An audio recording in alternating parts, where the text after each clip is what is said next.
Halo semuanya, perkenalkan nama saya Fabrian. Di video ini saya akan mempresentasikan hasil analisis perbandingan indikator ekonomi antara Indonesia dengan Malaysia. Analisis ini membandingkan 6 faktor utama ekonomi untuk melihat posisi kinerja kedua negara.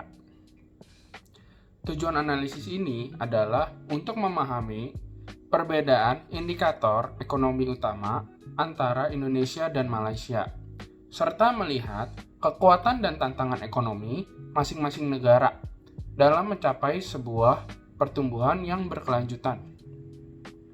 Pada tahun 2021, pertumbuhan ekonomi Indonesia mencapai 3,7%, sedikit lebih tinggi dibanding Malaysia yang tumbuh 3,1%. Hal ini menunjukkan bahwa pemulihan ekonomi Indonesia pasca pandemi berjalan lebih cepat, terutama karena kuatnya konsumsi domestik dan meningkatnya ekspor komoditas utama. Lanjut ke inflasi. Tingkat inflasi di Indonesia pada 2021 tercatat 1,56%. Lebih rendah dibanding Malaysia yang berada di angka 2,5%. Ini menunjukkan keberhasilan kebijakan moneter Indonesia dalam menjaga daya beli masyarakat. Lanjut ke tingkat pengangguran. Tingkat pengangguran Indonesia sebesar 6,49%, sedangkan Malaysia berada di angka 4,6%. Malaysia unggul karena memiliki pasar tenaga kerja yang lebih efisien dan sektor industri yang padat karya. Sementara Indonesia masih perlu memperluas lapangan kerja dan memperluas sektor formal. Lanjut, nilai tukar. Nilai tukar rupiah berada di kisaran 14.000 per dolar, sedangkan ringgit Malaysia di sekitar 4,5 per dolar. Ringgit cenderung lebih stabil karena dukungan ekspor manufaktur bernilai tinggi. Namun, rupiah juga relatif terkendali berkat kebijakan moneter yang berhati-hati.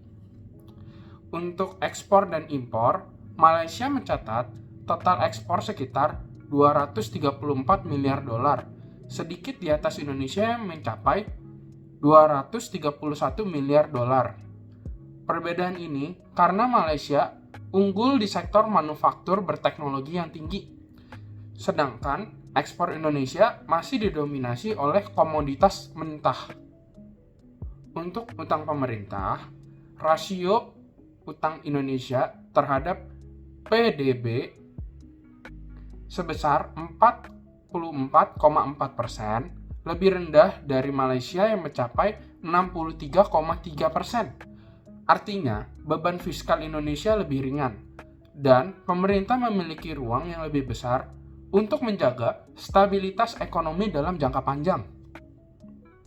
Nah, kita udah sampai ke kesimpulannya nih. Kesimpulan dari keenam indikator tersebut, Indonesia unggul dalam pemulihan ekonomi dan rasio utang yang lebih sehat. Sementara Malaysia unggul dalam stabilitas nilai tukar, ekspor, dan efisiensi tenaga kerja. Keduanya memiliki kekuatan yang berbeda. Namun, Indonesia berpotensi mengejar jika terus memperkuat sektor industri dan kualitas sumber daya manusianya. Nah, demikian presentasi dari saya mengenai perbandingan indikator ekonomi antara Indonesia dan Malaysia. Terima kasih atas perhatiannya, semoga bermanfaat. Sampai jumpa di video saya lainnya. Bye-bye.